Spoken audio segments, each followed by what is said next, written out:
A homegrown 100 as Crawley leads Kent. It's been a tough few weeks in the Specsavers County Championship for Nottinghamshire.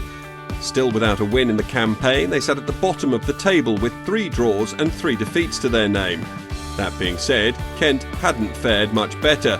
They'd lost 4 of their 6 matches so far this season, their solitary victory coming over newly promoted Warwickshire back in April. Kent's struggles continued in this match immediately. Sean Dixon had opened the batting with a boundary, but his stay at the crease lasted just 3 balls before he was caught behind off the bowling of Pattinson.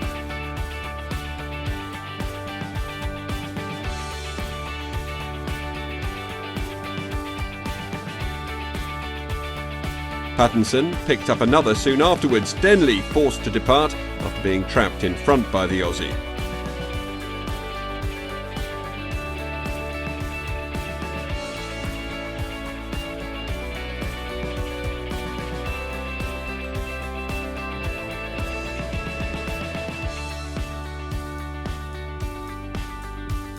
The dangerous Bell Drummond would struggle to find his form. He eventually fell for 9 off 53 balls, trapped LBW by Fletcher.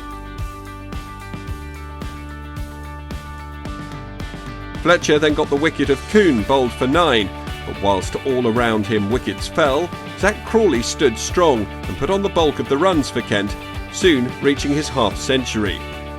Robinson survived long enough to see his teammate reach the milestone, but he too would succumb, caught by Duckett off the bowling of Ball for 9. Crawley was joined by Mulder, and the pair steered Kent through to lunch without further loss. They resumed on 105 for 5. But Mulder lasted just a few overs into the afternoon session. Pattinson picked up his second wicket of the innings as he trapped the Kent number 7 for 13. In Stewart, Crawley found a partner who would kick on with him.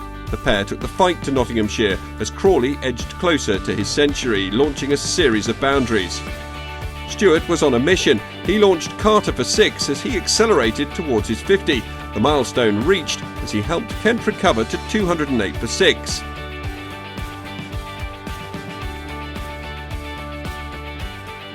However, he only added a further 9 before Pattinson struck once again, Stewart's off-stump cartwheeling as the Australian bowled him out for 59. Crawley's 100 came in the next over. It was his 3rd in first-class cricket.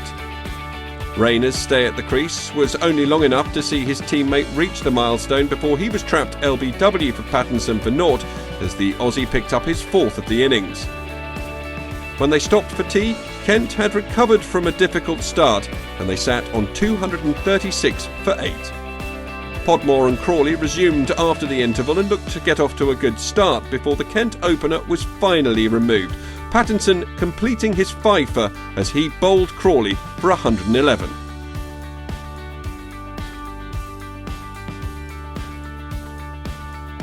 If Notts had hopes of bowling their opponents out quickly though, they would be frustrated. Podmore joined by Milnes and the pair batted well together, taking their side past 300.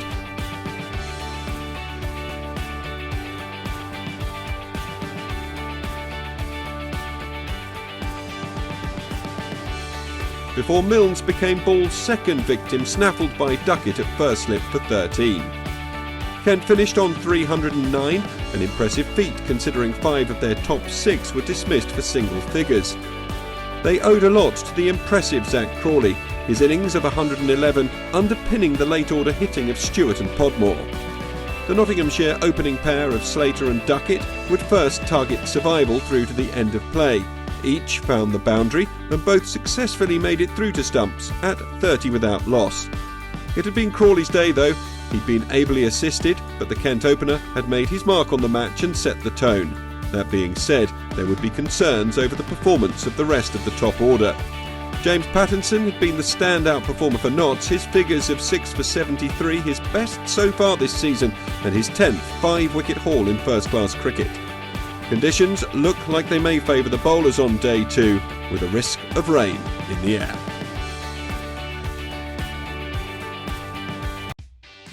Nottinghamshire make steady progress with the bat. A rocky start turned into a good first day for Kent as Zach Crawley's excellent ton saw the home side claw their way to 309 all out. Nottinghamshire, despite their poor batting form, survived a tricky evening mini-session without loss and will be looking for a fast start on the second day's play. Opening pair Slater and Duckett continued building a good platform in the morning session, and they notched up their 50 partnership within the first half hour of play.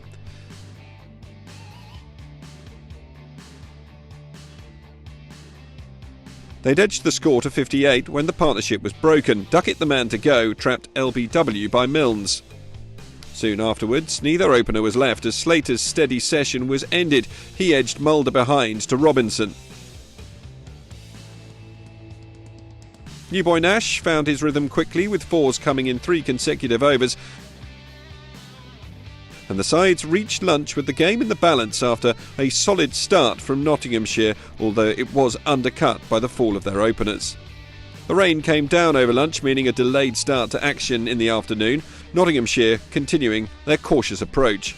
Caution didn't really seem to pay off when Clark was the next man out, gone for 12 after more than an hour at the crease. Nash looked to up the pace a little, picking up boundaries off Podmore and Milnes, but just as Nash was approaching his 50, the grey clouds overhead opened up and the players rushed off. The delay turned into tea with Notts 141 for 3.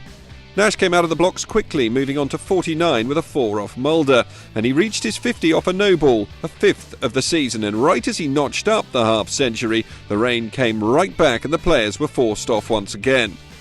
As the evening session wore on, the cricket became increasingly attritional, with Nash and Patel grinding their side to 200 and a first batting point after 76 overs. Both players wanted to keep their wicket intact until the close, but it wasn't to be for Nash. His fine innings ended when he nicked Podmore to keeper Robinson for 67. When the rains came at the end of the wicket-taking over, the umpires called an end to the day's play. Nottinghamshire 101 runs shy of their hosts' first innings total, the late wicket for Kent giving them some motivation going into a finely balanced day 3. Denley Ton puts Kent in control heading into day 4. While Kent's Zach Crawley had provided the foundation for their first innings, Notts' top scorer Chris Nash's innings had been cut short in unfortunate circumstances as a towel dropped from Podmore's pocket.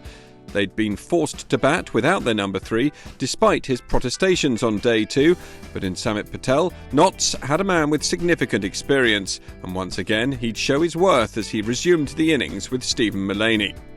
The pair would get Notts off to a solid start, adding 20 runs before Milnes had Mullaney's off-stump cartwheeling, bowled for 13. Patel's 50 would come from the very next ball. He found the boundary with a textbook cover drive, but that would be the end to his exploits, Milnes once again providing the breakthrough as he trapped Patel LBW for 52 before seeing James Pattinson caught by Sean Dixon at first slip for a duck, sealing Milnes' first ever 5-wicket haul in first-class cricket. Mulder was the next man in the wickets, Luke Fletcher feathering one through to Robinson to depart for 3. Moores followed in the next over, trapped LBW for 13 by Stewart. Carter and Ball found the boundary, but Mulder was the man to break the partnership, Carter edging to Dixon at first slip for 6, as Nottinghamshire were all out for 267. Kent then with a first innings lead of 42.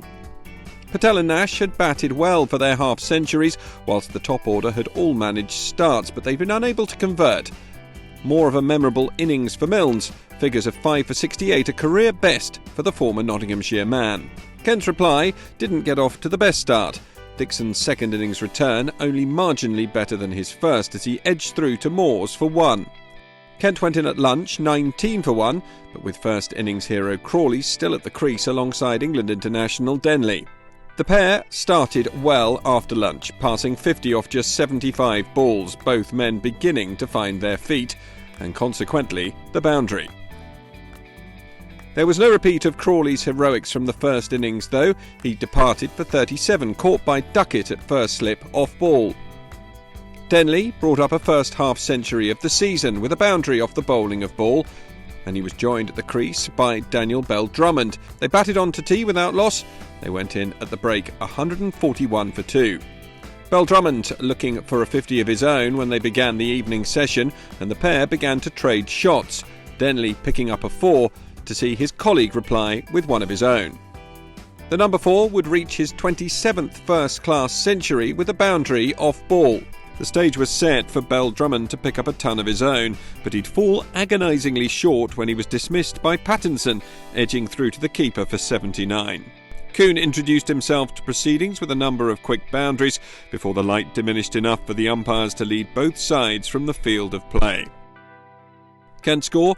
277 for 3. They'd piled on a lead of 319 with 7 wickets in hand. A day to remember for their batsmen, whilst Nott's hopes of picking up a win have all but ebbed away. Advantage Kent heading into the final day in Tunbridge Wells. Denley inspires Kent to a 285-run victory over struggling Notts.